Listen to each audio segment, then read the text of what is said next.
In this video, I'll be sharing with you how you can install Google Slides on your laptop. So you're going to go to google.com or you can go to the Google Slides page, right? So you're going to select apps here.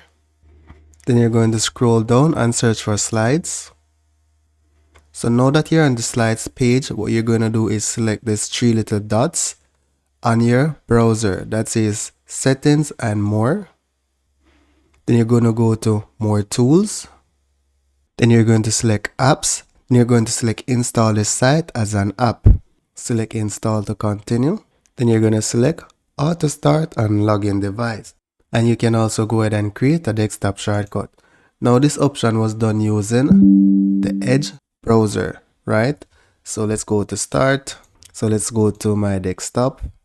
And you can see that I now have sites on my laptop and this is what it looks like. So now I'm going to exit this and then I'll be demonstrating it using Google Chrome. So let's launch Chrome. Again, go to Google Apps, select Slides. Then you're going to select the three little dots, which represents the menu icon, or I think some people call it breadcrumbs. Then you're going to select Cast, Save and Share.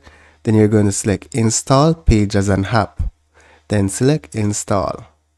So let's go to desktop. Now you can see that I have two slides. One was done using Google Chrome and one was done using the Edge browser.